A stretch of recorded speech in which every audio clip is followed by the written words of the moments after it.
casi murió asesinado en Rusia, pero fue terriblemente torturado por predicar. En esos días, mi amigo, predicar el Evangelio era de héroes en la Unión Soviética, y miles de predicadores y familias cristianas murieron. Lo que fracasó fue el ateísmo de ese imperio. Cayó por haberle dado la espalda a Dios. Ellos pensaron que podían hacer un imperio sin Dios y cayeron. Miles de rusos están volcando su mirada al Dios verdadero y a Jesucristo como Salvador. El ateísmo no les llenó el corazón, no los satisfizo. Cayó el imperio, sí, pero permitió que el Evangelio pueda ser predicado. Y Jesús dijo que el Evangelio sería predicado a todas las naciones antes del arrebatamiento. Y donde parecía que nunca se iba a poder predicar, hoy en día hay crecientes, florecientes iglesias. ¿Cuántos alaban a Dios? Esto es importante que me entiendan. Bien, colapsaron, cayeron, pero algo ocurrió que llamó la atención. Asume Gorbachov, pero no puede sostenerse en el poder y cae el imperio. En su lugar asume otro hombre, Boris Yeltsin. Asume la presidencia de Rusia tras la renuncia sorpresiva de Mikhail Gorbachov. Esta renuncia se produjo el día de la Navidad. El 25 de diciembre de 1991, Mikhail Gorbachov renuncia y en su lugar asume Boris Yeltsin. Este hombre tuvo serios problemas, era un alcohólico acabado, pero sin embargo Boris Yeltsin asume el gobierno y el 26 de diciembre, escuche, esto es importante, el 25 de diciembre renuncia Gorbachov y el 26 de diciembre asume Yeltsin. Y reconoce el Soviet Supremo, el Congreso, el Parlamento Soviético, reconoce oficialmente el desplome de la Unión Soviética. Se vino abajo el imperio. En ese momento, Rusia se tiene que reorganizar. ¿Por qué? Porque la gran cantidad de países que formaban la Unión Soviética se separan de la Unión Soviética, se separan, se independizan. Y aquí viene algo, mi amigo. Surge la figura, ¿verdad?, de la Federación Rusa, que es como actualmente se conoce. En los años 90, ante la caída de la Unión Soviética, se levanta otro imperio llamado la Federación Rusa, que soportó una rescisión letal. Pero Boris Yeltsin también renuncia por sorpresa. El 1 de enero del año 2000, Boris Yeltsin renuncia por sorpresa. Y aquí, mi amigo, aquí comienza lo bueno de la prédica profética. Surge la figura de su primer ministro. Estaba ahí, nadie lo conocía prácticamente. Era un ilustre desconocido para el mundo. Aparece la figura de Vladimir Vladimirovich Putin. ¿Qué nombrecito? Vladimir Vladimirovich Putin. Era el primer ministro. Asume, porque así lo ordenaba la Constitución, la nación en el año 2000. Aparece el primer ministro Vladimir Putin y llama a elecciones de emergencia para el 26 de marzo del año 2000. Vladimir Putin gana las elecciones en Rusia con el 71% de la votación a favor. Hermano, y aquí comienza la frenética subida, ahí lo podemos ver a la izquierda, a Vladimir Putin. Este hombre va a cambiar la historia del mundo. Todo indica. Este hombre puede cambiar la historia del mundo. Es más, yo diría, Pastor Balmore, que este hombre de hecho ya lo ha hecho, ya lo hizo.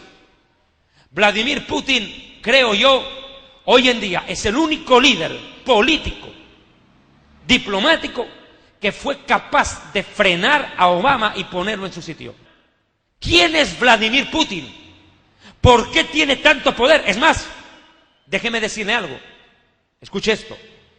Recientemente el New York Times publicó que el hombre más poderoso del mundo es él. Es más popular de lo que nosotros podríamos pensar. Tiene poder de decisión. Él Escuche, él, Vladimir Putin y Francisco I son los dos principales candidatos para recibir el premio Nobel este año. Y otro detalle, Vladimir Putin en este tiempo ha llegado a tomar tal importancia y hegemonía en su gobierno que prácticamente Rusia está desafiando a los Estados Unidos. Vladimir Putin fue reelegido después de un lapso, de un intermedio constitucional, en las elecciones del año 2012, es decir, que gobernará desde el año 2012 hasta el 2018 aproximadamente. Escuche esto, fue reelegido el año 2012 por un periodo de 6 años, que abarcaría hasta el 2018. Vladimir Putin ejerce el gobierno como presidente de Rusia. Y escuche algo, mi amigo, este hombre es conocido por haber reestructurado el ejército de Rusia. Hay algo que a mí me llama la atención acerca de Vladimir Putin. Vladimir Putin ahorita cuenta con 3.037.000 soldados a favor. Tiene 3.037.000 soldados disponibles para la guerra.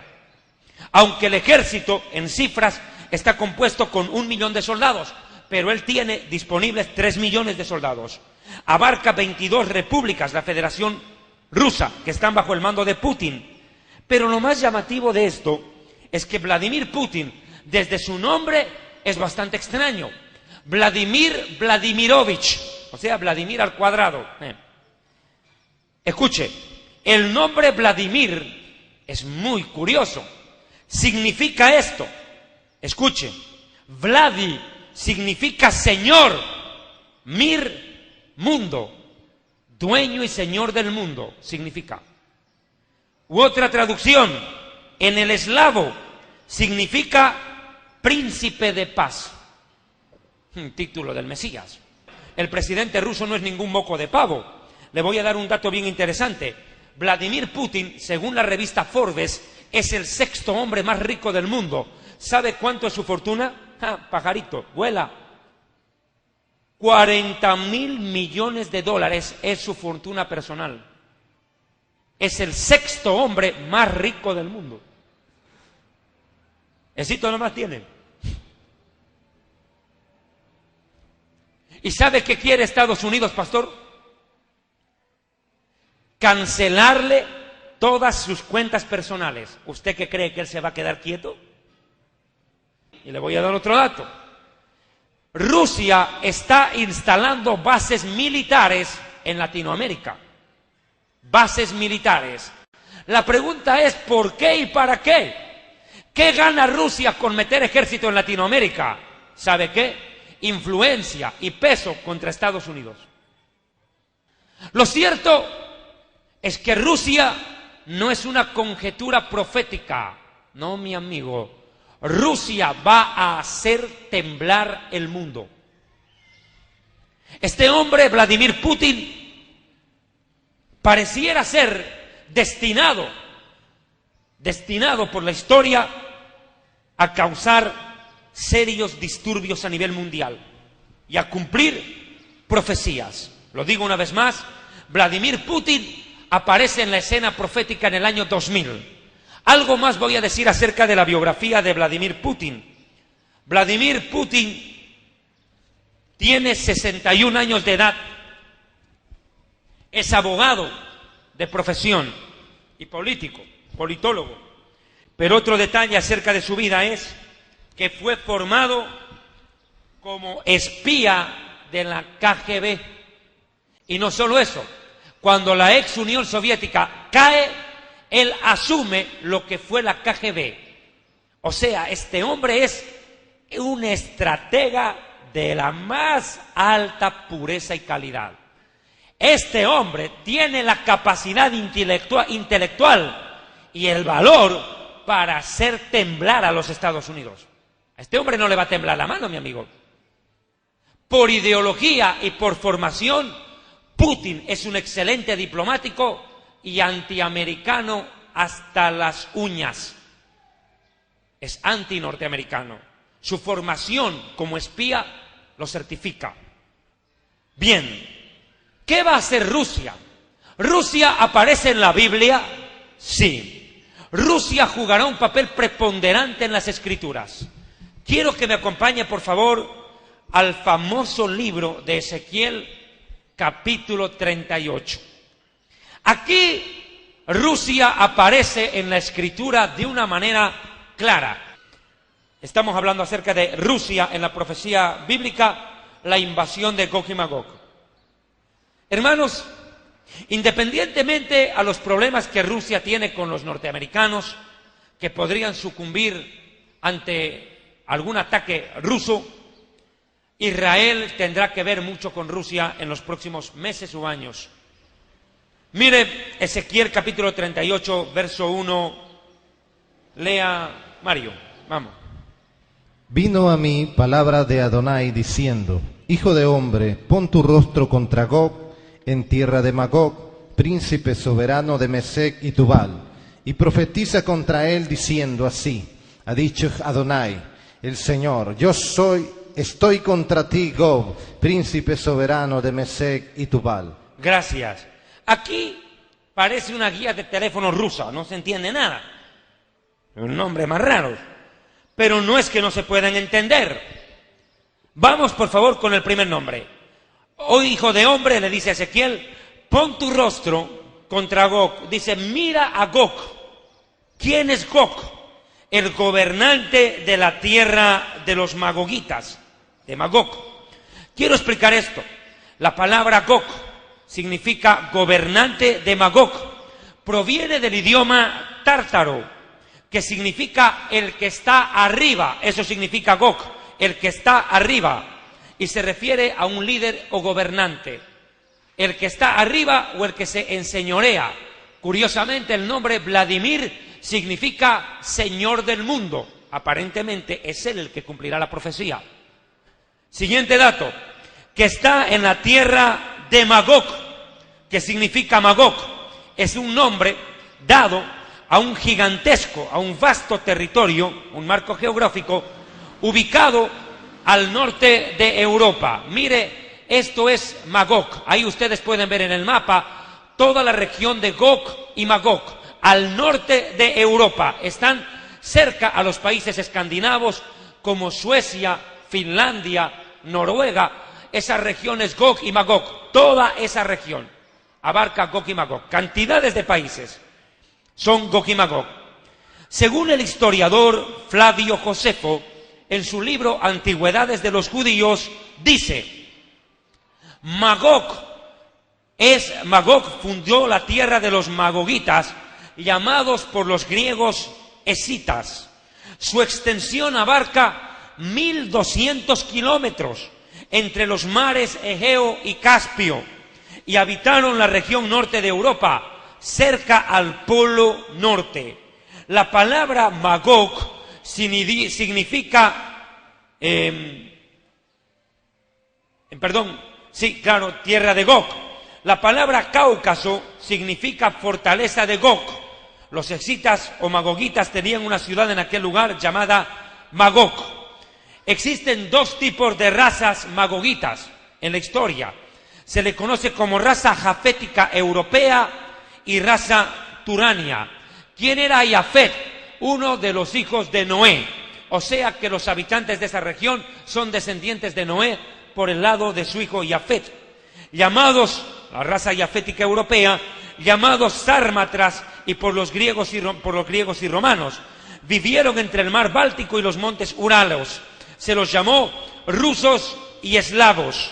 Ellos dieron lugar a la fundación de los siguientes países: la República Checa y la ex Yugoslavia.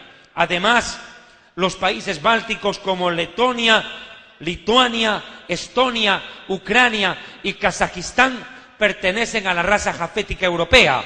En cambio, la raza turania comprende a los magogitas asiáticos o escitas, que conforman tártaros, cosacos, mongoles, polacos, finlandeses y suecos. Ahora que hemos ubicado a Gog y Magog, podemos decir claramente que se refiere a la región del Polo Norte. Pero aquí hay otro nombre en la profecía bíblica que es muy llamativo. Dice la Escritura, pon tu rostro contra Gog en la tierra de Magog, príncipe soberano de Mesec y Tubal. Ponga cuidado, la palabra príncipe soberano ha sido traducida no como lo que correspondería. El profeta Ezequiel vivió 2600 años atrás y describe una palabra, la palabra Rosh, que es traducida como príncipe soberano, cabeza, cumbre, cima o jefe.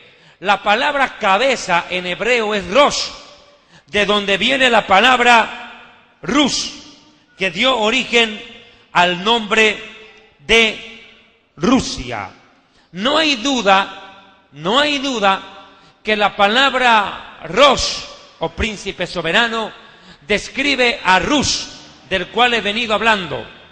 Rush es el territorio de los actuales rusos. Por ende, la Biblia describe a Rusia en este versículo. Al gobernante de Rusia, su territorio y el país actual llamado Rusia. Otra palabra que aparece aquí es la palabra, atienda bien por favor, Mesec. La palabra Mesec pertenece como nombre a uno de los nietos de Noé. Según los etnólogos, los que estudian el origen de las razas, debido a las constantes sequías, ellos migraron al norte de Europa y fundaron la ciudad de Moscú, o conocida hoy como Mokba, conocida también como la actual Moscú. Otra palabra aparece en este versículo y es la palabra Tubal, que dio origen a la palabra Tabal o Tobal, que pertenece a una de las ciudades de la Siberia de la Rusia oriental, conocido como Tobolsk, a orillas del río Tobal. En pocas palabras, este versículo, si nosotros lo ponemos parafraseado al tiempo de hoy, diría lo siguiente: así dice el Señor, yo estoy contra ti, oh dictador, gobernante de Rusia, de Moscú y de Tobolsk. Así dice el Señor. Mis hermanos, podrán cambiar los nombres, pero no cambia el marco geográfico y los protagonistas son mencionados. Hermanos, Ezequiel 38 y Ezequiel 39 describen a Rusia jugando un papel preponderante en el final de los días, al final de los tiempos. Rusia formará una coalición para atacar a Israel. Vea, por favor, Ezequiel capítulo 38, versículo 4. ¿Tiene usted ahí? Persia, Cus y Fut con ellos, todos ellos con escudo y yelmo. Gomer con todas sus tropas, la casa de Togarma, los confines del norte con todas sus tropas. Muchos pueblos estarán contigo.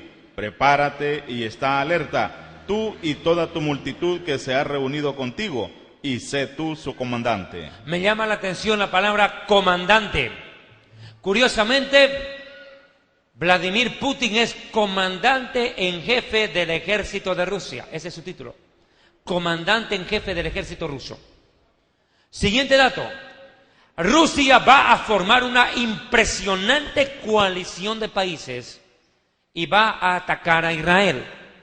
El detalle bíblico es que describe a cada uno de los países aliados en esta invasión. El primer país mencionado es Persia, que se conoce hoy en día como Irán. Y como ustedes sabrán, el Golfo Pérsico es el marco geográfico para el actual Irán. E Irán está persiguiendo, en una carrera armamentística obsesiva, desarrollar armamento nuclear para atacar a Israel. Todos conocemos lo que está pasando con Irán y lo he predicado en esta misma iglesia. Hace 2 años filmé una conferencia, ustedes la pueden escuchar en español o en portugués, filmé recién en portugués este tema, Irán, Israel, el principio del fin. Hermanos, Irán va a ser bombardeado por Israel en breve. Las profecías de Jeremías 49:35 describen que Israel bombardeará Irán y acabará con su programa nuclear. Pero eso no quita que Rusia con Irán se van a fusionar para atacar a Israel. Bien, otro país que aparece mencionado es Kus. ¿Quién es Kus? Kus se lo relaciona hoy en día con Etiopía, un territorio cercano a Egipto, todas esas regiones. Otro detalle es la palabra Fut, que describe a Libia. Según el historiador judío Flavio Josefo, y estoy tomando como referencia la página 165 de mi libro Historia del Futuro, Fut es el fundador de Libia. Se los llamó futeos a sus habitantes, mas hoy se llama Libia. Libia es un territorio ubicado al norte de África. Hace poco tiempo atrás, recordarán, su presidente Muammar Gaddafi murió asesinado por su propio pueblo. Lo cierto es que Libia intervendrá en esta guerra. Otro país mencionado en este versículo leído hace pocos segundos atrás es la casa de Togarma. ¿Quiénes son los togarmitas? Son los turcos u otomanos. Los turcos están cerca a Ucrania. Esto es interesante. En estos días en que Rusia intervino en Ucrania, tomó control de Crimea, y Crimea limita con Turquía. Quiero que me entiendan esto. Terrible, estamos con casi 40 grados de calor, ¿no? Terrible.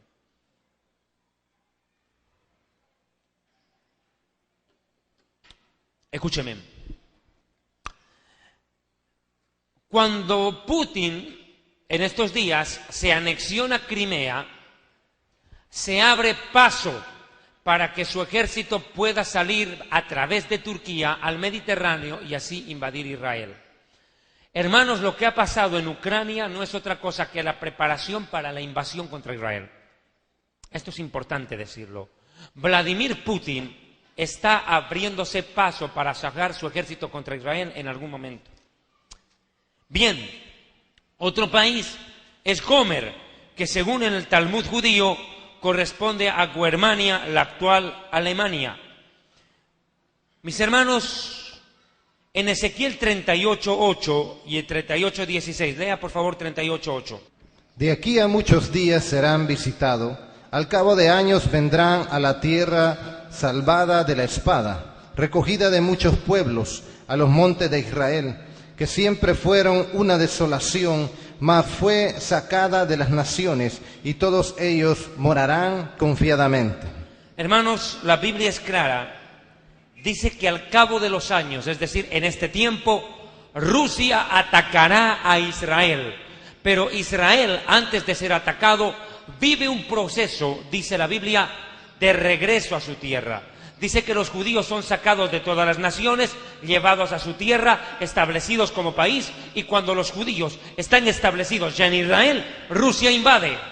Por eso, no es casual que Ezequiel capítulo 37 hable del regreso de los valles, de la profecía del Valle de los Huesos Secos, que describe simbólicamente el regreso de los judíos a Israel. Ezequiel 37 regresan los judíos a Israel, y en el 38 los rusos invaden Israel. Acá la profecía es clara. Voy a leer, por favor,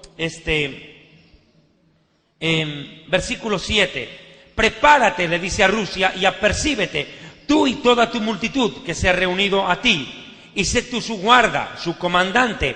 De aquí a muchos días serás visitado al cabo de los años.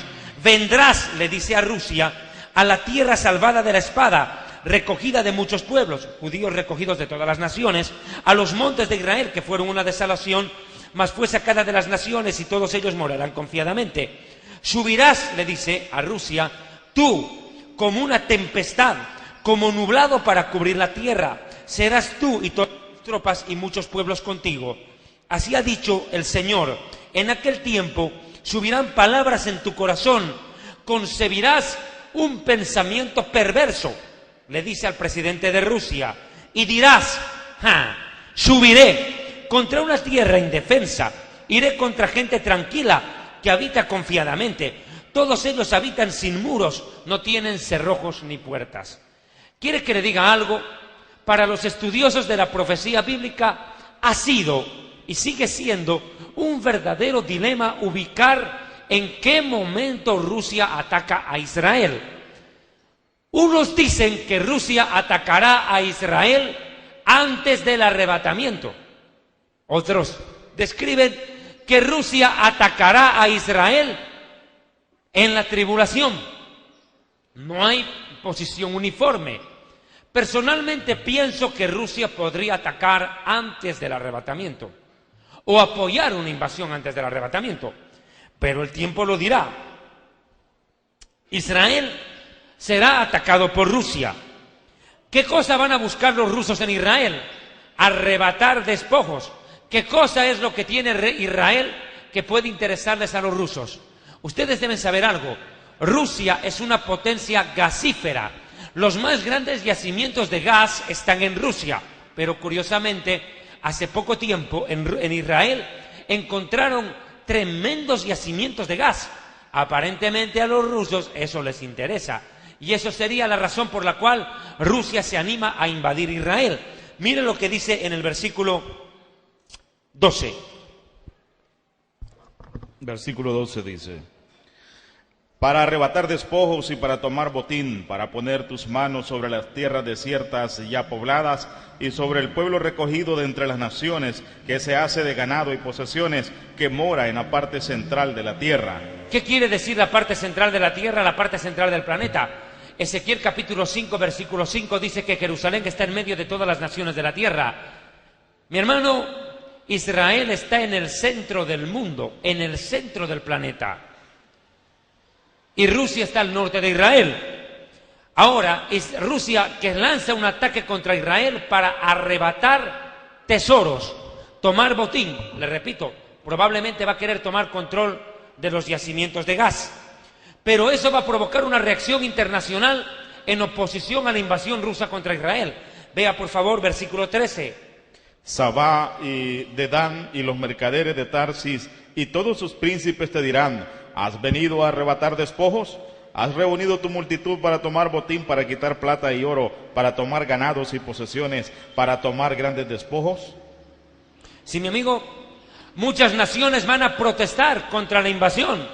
Una de las razones, pastores, que a mí me hace pensar que Rusia va a atacar a Israel antes de la tribulación es la siguiente. Una de ellas es que nadie va a salir a defender a Israel. Estados Unidos ya no va a estar ahí. Es más, Estados Unidos proféticamente tiene que caer antes del arrebatamiento. ¿Qué cosa es lo que provoca la caída militar de Estados Unidos? Tendría que ser Rusia. Al verse Israel desguarnecido, sin el apoyo de Estados Unidos, Rusia tiene el camino libre para invadir. Además hay un detalle que vamos a ver más adelante. Dice que cuando venga la invasión rusa, el armamento ruso será quemado por Israel y el fuego durará 7 años. Curiosamente toda la tribulación. Por ende, el ataque tendría que ser al comenzar la tribulación o poco antes.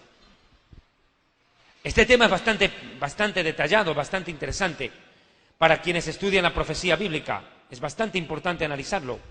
Permítame, por favor, seguir avanzando en este mensaje profético sobre Rusia. Vea, por favor, verso 15 y alísteme el mapa donde aparece Rusia al norte de Israel. Versículo 15, ponga cuidado. Vendrás de tu lugar de las regiones del norte, tú y muchos pueblos contigo, y todos ellos a caballo, gran multitud y poderoso ejército. Y subirás contra mi pueblo Israel como nublado para cubrir la tierra. Será al cabo de los días, y te traeré sobre mi tierra, para que las naciones me conozcan cuando sean santificados en ti, oh Gog, delante de sus ojos. Por favor, colóquenme el mapa donde aparece Rusia con una línea, una flecha que apunta a Israel. Mire este mapa. Acá ustedes pueden ver en el mapa a Rusia. Exactamente Moscú está al norte de Jerusalén. Literalmente la profecía sitúa a Rusia como el protagonista del ataque. Rusia está al norte de Israel e Israel al sur. Moscú arriba, Jerusalén abajo. Desde el norte viene el ataque. Describe una invasión desde el norte. Vuelvo a leer. Dice que viene desde el norte. Vendrás tú de las regiones del norte. Poderoso ejército. Muchos pueblos contigo. No se olvide. La Federación Rusa ahorita tiene 22 países a su mando, 22. Y sabía un detalle, la mayoría de los países que conforman hoy en día la Federación Rusa son países que ahora practican el Islam, son musulmanes, por ende odian a Israel. Otro motivo más para atacarlo. Pero bueno, sigo.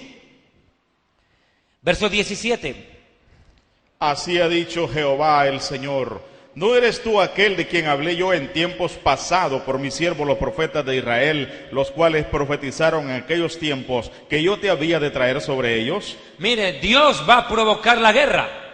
Escuche, Dios va a despertar en el corazón del presidente de Rusia, sea Putin o sea otro. Dejemos de lado al personaje, pero el protagonista es Rusia. Dios va a permitir que en el corazón de ese hombre surja el deseo de atacar a Israel. Y Dios va a traer a Rusia, lo va a hacer venir a Rusia contra Israel. Y mire lo que va a pasar ahí. Siguiente versículo.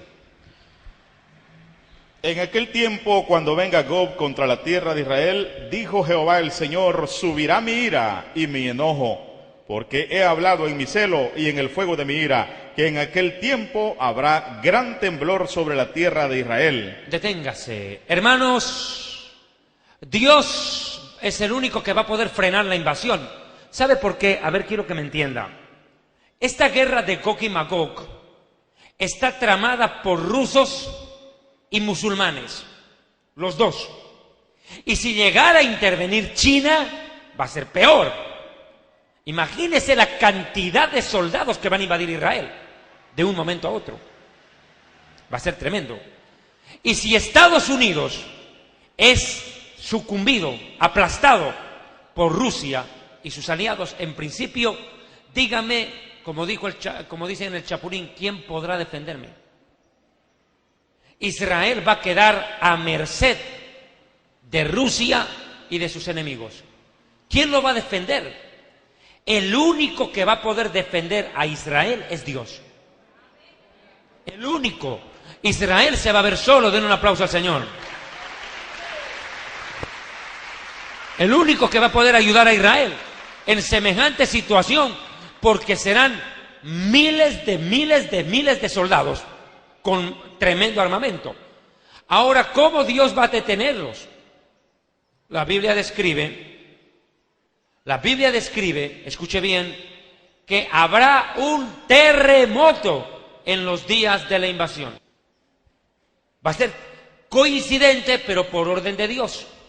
Cuando los rusos estén para entrar en Israel, viene un terremoto violento. La ira de Dios provoca un terremoto que va a hacer que la tierra se mueva bajo los pies de los soldados. Va a ser tremendo eso. Dios va a frenar la invasión con desastres naturales, en principio. Terremoto es lo primero que va a frenar la invasión, un violento terremoto. Dice que hará temblar la tierra.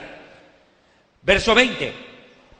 Que los peces del mar, las aves del cielo, las bestias del campo y toda serpiente que se arrastra sobre la tierra y todos los hombres que están sobre la faz de la tierra temblarán ante mi presencia, y se desmoronarán los montes y los vallados caerán y todo muro caerá a tierra.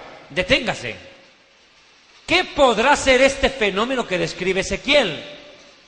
Habla de peces y habla de aves. ¿Será que en aquellos días habrá un violento tsunami en el Mediterráneo o en el Golfo Pérsico? Todo indica en este versículo que no solo habrá terremoto, algo agitará las aguas y posiblemente Dios desate un tsunami violento en el lugar justo donde estén los ejércitos estacionados. Un violento tsunami, un terrible terremoto que desmoronará ciudades de varios países árabes que están aledaños a Israel. Un terremoto violento en esa región y un tsunami de gran fuerza, de gran poder en esos días. ¿Qué va a pasar ahí? Verso 21, Balmore. Y en todos mis montes llamaré contra él la espada, dice Jehová el Señor, la espada de cada cual será contra su hermano. Deténgase ahí. Otra forma de frenar la invasión. Dios primero les manda un terremoto, como diciéndoles, deténganse, no ataquen a Israel, no me provoquen, está diciendo Dios, no se metan con mi pueblo. Terremoto. los soldados pasa el terremoto y por lo visto siguen invadiendo. Entonces viene el tsunami, golpea, pero ni siquiera eso los frena. Seguramente van a surgir disputas entre ellos. Y mire lo que va a pasar, se van a poner a pelear entre ellos. Van a pelearse entre invasores, entre ellos van a tener peleas. Y dice que la espada de cada uno se va a ir contra su hermano. Es decir, que estos países se van a armar antes de atacar a Israel, primero se pelean entre ellos. Tremendo detalle. Pero por si fuera poco, mire lo que Dios les manda. Verso 22, ponga cuidado. Lea. Y yo litigaré contra él con pestilencia y con sangre, y haré llover sobre él, sobre sus tropas y sobre los muchos pueblos que están con él, impetuosa lluvia y piedras de granizo, fuego y azufre. ¡Qué terrible! Mire, cuando Rusia invada a Israel, primero la tierra se sacude, luego el mar se sacude, tierra y mar, y por si fuera poco, fuego del cielo, y granizo, lluvia torrencial de granizo. Pero lo más llamativo, dice que caerá piedras. Dice, mira, vamos a leer con calma este versículo porque no es cualquier cosa. No dice que Israel va a litigar, no dice que Israel se va a defender de Rusia. Dios va a salir a pelear. Dios sale a pelear, dice, yo voy a litigar, yo voy a pelear, dice Dios. ¿Con qué? Con pestilencia, es decir, va a venir una enfermedad sobre los soldados. Va a venir enfermedad. Segundo detalle. Con sangre. Sangre, es decir, van a morir a raíz de la enfermedad, van a morir. Haré llover sobre él y sus tropas lluvia impetuosa. O sea que va a caer una lluvia como nunca antes se vio. Que va a caer tremendo granizo. Pero por si fuera poco, fuego y azufre. O sea que alguna bomba o tal vez algún volcán erupcione justo esos días. Porque azufre cae del cielo cuando un volcán erupciona y tira material piroplástico al espacio. Y esa ceniza volcánica y esas piedras de fuego que emergen desde lo profundo del volcán no se quedan en el cielo flotando en el aire, caen con fuerza. Podría ser que Dios sacuda con terremoto, tsunami, peleas entre ellos, enfermedad, lluvia y volcán. Mire, Dios los va a golpear con todo lo que encuentre en su camino. Dios va a utilizar todas las armas posibles para frenar a Rusia que no ataque a Israel. Rusia va a llegar hasta las fronteras de Israel, pero Dios no lo va a dejar pasar. ¿Cuántos alaban a Dios? No lo va a dejar pasar. Rusia acaba con los yanquis. Y todo envalentonado Rusia dice, ahora nadie puede conmigo. Acabé con los gringos, acabo con cualquiera. Ahora, ¿quién es el siguiente en la lista? Israel. ¿Cómo cree que se van a sentir los judíos al saber que Rusia, que acaba de golpear a los yanquis, se nos viene encima? Dios mío, Israel va a temblar de miedo. Eso va a ser como en los días en que Goliat apareció. ¿Cuál fue la reacción del pueblo cuando vieron al gigantón? Escaparon. Todo el mundo se escapó al ver al semejante gigante. Van a tener terror al ver que Rusia, semejante imperio, semejante poder, se venga encima de Israel, con tantos países aliados. Entonces, mi amigo, Dios se ve obligado a intervenir. Cuando esto ocurra, cuando los judíos vean que Dios mandó fuego desde el cielo, provocó terremoto, provocó tsunami, mandó enfermedad, causó desastres y estragos entre el ejército enemigo, ¿qué cree que harán los judíos, mi amigo? Festejar como cuando salimos de Egipto. ¿Cuántos alaban a Dios? Va a ser un milagro impresionante. Y la Biblia lo describe así, verso 23. va a ser un milagro e Israel lo va a reconocer, vea. Y seré engrandecido y santificado y seré conocido ante los ojos de muchas naciones y sabrán que yo soy Jehová. No va a quedar dudas. No va a quedar dudas que fue Dios el que los golpeó. Y esto a mí me hace pensar algo más. Ponga cuidado. Escúcheme bien esto. Aparentemente Dios va a usar a Rusia para destruir a Estados Unidos. Escuche bien. Dios aparentemente va a usar a Rusia para destrozar a Estados Unidos. Y cuando lo consiga, después dice Dios, muy bien, destruiste a los Estados Unidos, ahora yo te destruyo a ti y terminaste tu papel profético y se acabó la historia. Y Dios pone fin a Rusia y a todo su ataque. Capítulo 39, por favor, verso 1. Tú pues, hijo de hombre, profetiza contra Gog y di, así ha dicho Jehová el Señor, he aquí yo estoy contra ti, oh Gog, príncipe soberano de Mesec y Tubal, y te quebrantaré y te conduciré y te haré subir de las partes del norte y te traeré sobre los montes de Israel. Desde ahí. Va a venir desde el norte la invasión, una vez más lo digo, es Rusia, el único país poderoso al norte de Israel es Rusia. Desde el norte. Y dice Dios, yo te voy a traer, ven para acá, le dice, venga para Israel. Yo te voy a ir a traer, le dice Dios. Y te voy a traer a los montes de Israel. ¿Cuáles son los montes de Israel? Es lo que se conoce como the Golan Heights, las alturas del Golán, en la frontera con Siria, al norte de Israel. Allí te voy a traer. Mire, hermano, Rusia va a caer, escuche, Rusia y sus aliados van a caer en la frontera entre Israel y Siria, ahí van a caer. A pocos kilómetros de entrar a Israel, Dios los frena. Impresionante, sobre la línea.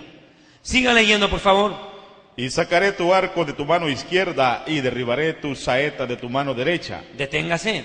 Saco el arco de tu izquierda y las saetas de la derecha. Preste atención, es esto. En la izquierda el arco y la flecha en la derecha. Y todo se viene abajo. En pocas palabras, los misiles no van a funcionar. ¿Y cuál es el máximo poder que tiene Rusia? ¿Tanques? No, mi amigo. Rusia se jacta de tener los mejores misiles armamentísticos del mundo.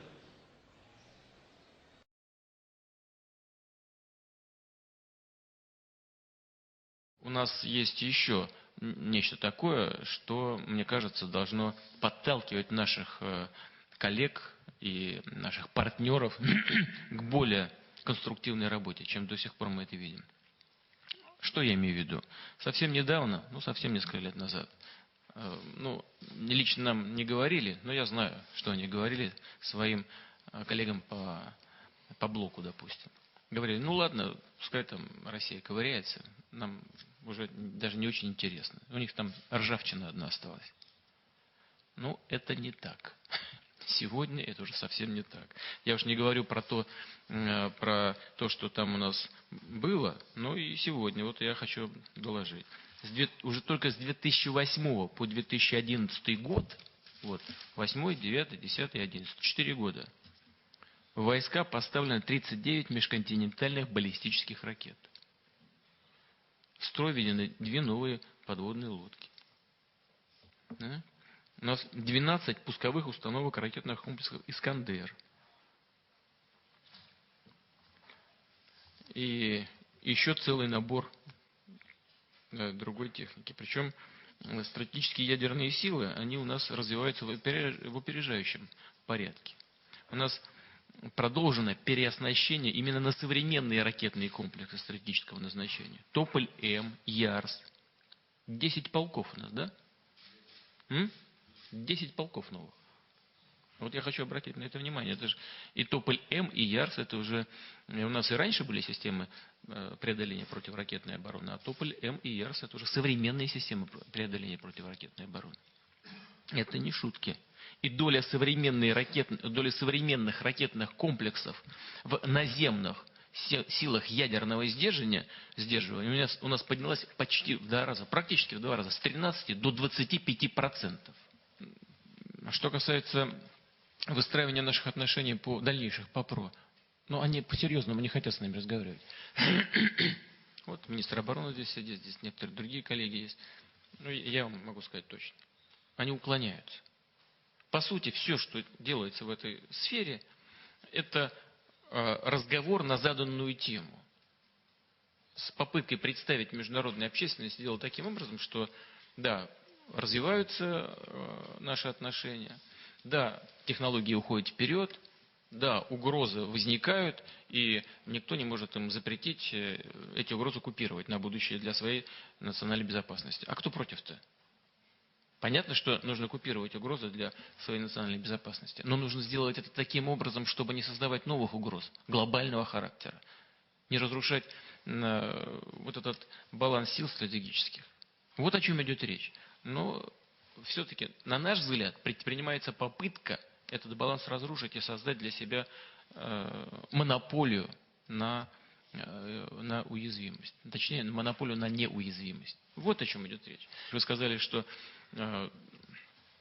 могут быть поставлены вопросы по дальнейшим шагам в сфере ядерных разоружений. Мы не будем разоружаться в одностороннем порядке. Во-первых, что касается дальнейших шагов в сфере ядерного вооружения, дальнейшие шаги должны носить уже комплексный характер. И в ходе этого процесса должны принимать участие уже все ядерные державы. Мы не можем бесконечно разоружаться на фоне того, что какие-то другие ядерные державы вооружаются. Исключено. Первое и второе. Я, по-моему, даже в статье в своей отметил. Это очень важный момент. Значит, мы видим, как развиваются технологии. И действительно, наши партнеры в чем-то нас опережают, особенно по высокоточному оружию. А оно, это высокоточное оружие, имея в виду сегодняшние возможности, мощь сегодняшних современных зарядов, в совокупности с точностью и со временем доставки на территорию вероятного противника, они становятся сопоставимыми с оружием массового уничтожения. Только не являются оружием массового уничтожения, но по результатам применения они мало чем отличаются уже. А в будущем, наверное, совсем не будут отличаться. Так вот, мы от ядерного оружия откажемся только тогда, когда у нас на вооружении будут подобные комплексы. И не на день раньше. И никаких иллюзий по этому поводу ни у кого не должно быть. Вот и все. Dice, se va a caer el arco y el misil, no va a funcionar nada. Dios los va a desarmar. ¿Cuántos alaban a Dios? Los va a desarmar. Sobre los montes de Israel caerás tú y todas tus tropas y los pueblos que fueron contigo. A aves de rapiña de toda especie y a las fieras del campo te he dado por comida. Imagínese lo que va a ser eso. Tremendo banquete para los buitres. Van a llegar los buitres, ¿qué dicen ustedes aquí en Sopes. Sopes? Todas esas aves de rapiña van a llegar a comer carne humana hasta saciarse. Tremendo. Las fieras del campo van a ir a comer carne humana por montón. Y encima cocinada, porque el fuego del cielo los va a chamuscar. Les van a dejar la comida listita y cocinada. Sigan leyendo. Sancocho. Sobre la faz del campo caerás, porque yo he hablado, dice Jehová el Señor. Mire lo que viene en el verso 6, ponga cuidado. Y enviaré fuego sobre Magog y sobre los que moran con seguridad en las costas, y sabrán que yo soy Jehová. ¿Cuáles costas? Algo va a pasar en esos días. Algo ocurrirá que va a provocar que no solamente mueran los soldados que estén invadiendo Israel. Fuego caerá sobre Moscú. Fuego caerá sobre muchas ciudades rusas y muchos países árabes. Dice que el fuego caerá del cielo y va a quemar esas ciudades. Será probablemente que el mismo armamento nuclear que estos soldados llegue a detonar estando ellos en sus propias manos. ¿Será que ellos pierdan el control y la granada les explote en la mano, en pocas palabras? Aparentemente, mi amigo, una gran calamidad atómica va a ocurrir en las ciudades y países de donde vienen estos soldados. Tremendo. Dice que las naciones y las ciudades van a verse afectadas, porque dice, enviaré fuego sobre Magog, es decir, sobre Rusia. Siga. Y haré notorio mi santo nombre en medio de mi pueblo Israel, y nunca más dejaré profanar mi santo nombre, y sabrán las naciones que yo soy Jehová, el Santo en Israel. Para los judíos y las naciones va a quedar clarito que el que se metió en la guerra fue Dios. Mire, mi amigo, estoy seguro que esta intervención de Dios en la guerra de Gog y Magog va a ser al mejor estilo de los tiempos bíblicos, cuando Dios acabó con los enemigos de Israel en un segundo, los aplastó. Y todas las naciones conocerán que fue Dios el que intervino. ¿Cuántos alaban a Dios?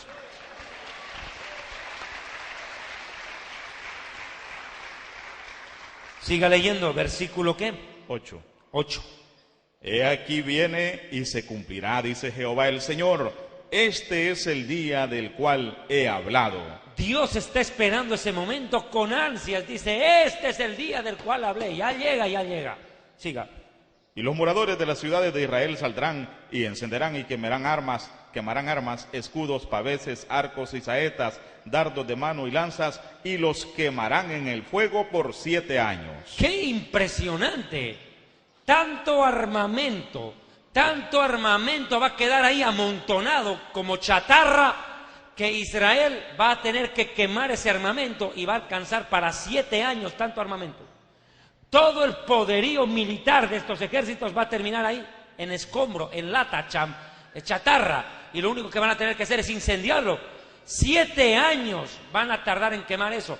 Pero lo más sorprendente es lo que viene. ¿Qué va a pasar con los cadáveres? Mire. No traerán leña del campo ni cortarán de los bosques, sino quemarán las armas en el fuego y despojarán a sus despojadores y robarán a los que le robaron, dice Jehová el Señor. O sea que Israel va a recuperar el territorio que los árabes nos robaron. Israel va a recuperar territorio. Siga.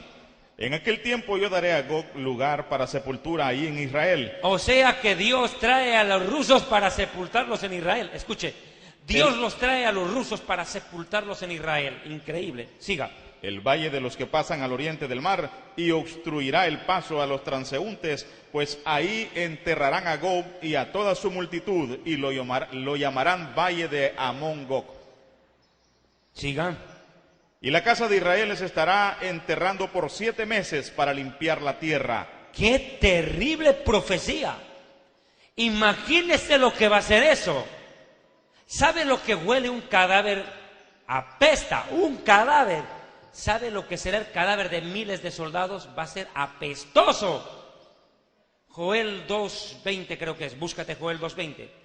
Va a ser tan apestoso que el olor va a cubrir toda la nación de Israel, y va a ser tan insoportable esa cochinada de olor a muerto que van a tener que ir y enterrar. ¿Y sabe cuánto tiempo van a pasar enterrando cadáveres? 7 meses, tanto muerto que va a haber. Joel 2:20 dice, y haré alejar de vosotros al del norte, y lo echaré en tierra y seca y desierta, y su faz será hacia el mar oriental, y su final al mar occidental. Y exhalará su hedor y subirá a su pudrición, porque hizo grandes cosas. ¿Quién es este que viene del norte en la profecía de Joel? Es Rusia. Y dice que su podredumbre va a exhalar. Lo mismo que está diciendo Ezequiel. Podredumbre, los cadáveres se van a podrir. Ya debe que ir a enterrar de emergencia tanto muerto ahí. 7 meses. Vea otra vez verso 12. Y la casa de Israel los estará enterrando por 7 meses para limpiar la tierra. Pero mire, tan detallada la profecía bíblica que no va a ser fácil enterrar tanto muerto. Siga. Los enterrará todo el pueblo de la tierra, y será para ellos célebre el día en que yo sea glorificado, dice Jehová el Señor. Y tomarán hombres a jornal que vayan por el país con los que viajen, para enterrar a los que queden sobre la faz de la tierra, a fin de limpiarla. Al cabo de 7 meses harán el reconocimiento. Mire, han pasado los 7 meses, han enterrado multitudes de muertos, y todavía dicen, bueno, por si acaso vamos a dar una vueltica más todavía, quién sabe, hay algún muertico tirado por allá. Tremendo. Tienen que hacer una inspección para ver que no haya quedado ningún muerto botado por allá. Siga. Y pasarán los que irán por el país, y el que vea los huesos de algún hombre pondrá junto a ellos una señal, hasta que los entierren los sepultureros en el valle de Amón-Gog. O sea, mandan dos comisiones. Una van a buscar muertos y los otros van a recoger y enterrarlos. Increíble. Van a tardar, tanto muerto que va a haber. Sigan. Y también el nombre de la ciudad será Amona, y limpiarán la tierra. Y tú, hijo de hombre, así ha dicho Jehová el Señor: di a las aves de toda especie y a toda fiera del campo: juntaos y venid, reuníos de todas partes a mi víctima que sacrifico para vosotros, un sacrificio grande sobre los montes de Israel, y comeréis carne y beberéis sangre. Comeréis carne de fuertes, beberéis sangre de príncipes de la tierra, de carneros, de corderos, de machos cabríos, de bueyes y de toros, engordados todos en Basán. Comeréis grosura hasta saciaros, y beberéis hasta embriagaros de sangre de la víctima que para vosotros sacrifiqué. Y os saciaréis sobre mi mesa de caballos y de jinetes fuertes y de todos los hombres de guerra, dice Jehová el Señor. Qué impresionante final de la guerra. Millones de cadáveres, los animales de rapiña dejan de comer, hasta los buitres se van a llenar la panza, ya no van a querer comer más. Van a tener que meter gente para enterrar esos cadáveres, que los buitres ya no quieran comer de tanto que van a comer. ¡Ay, terrible eso! Devastador. Pero la caída de Rusia marcará un antes y un después en la profecía bíblica. Quiero cerrar esta conferencia sobre Gog y Magog haciendo una aclaración. La Biblia utiliza el nombre Gog y Magog también en el libro del Apocalipsis. Y muchos creen que es el mismo Gog y Magog de Ezequiel. No, mis hermanos.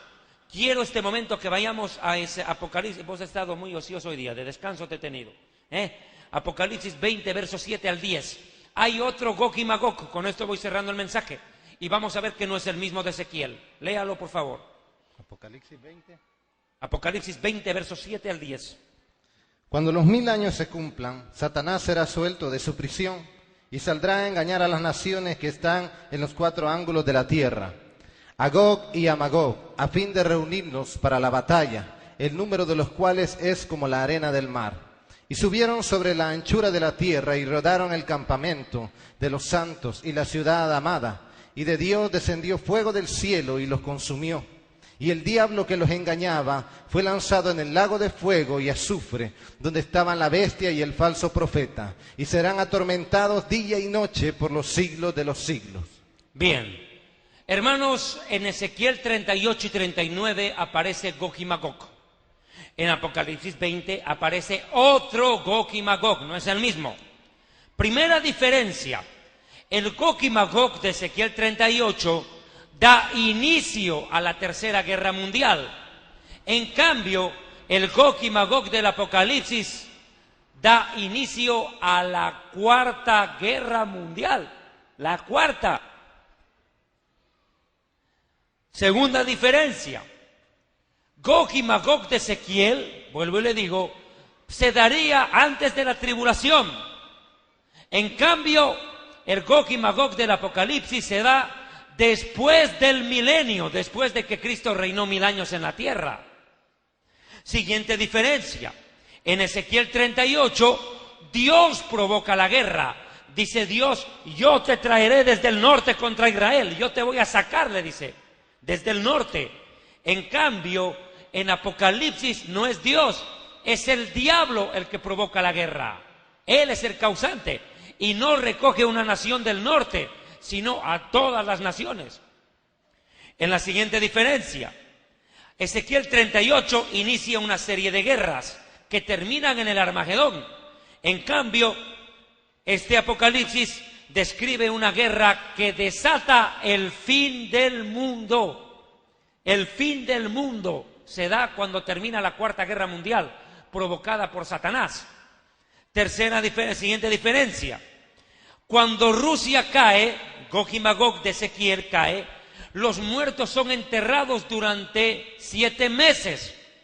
En cambio, cuando cae la mortandad en el Apocalipsis, no hay tiempo de enterrar cadáveres. Fin del mundo, todos al juicio final. Siguiente diferencia. En Ezequiel 38 están definidos los aliados. Es Rusia, Irán, naciones árabes y algunos países más.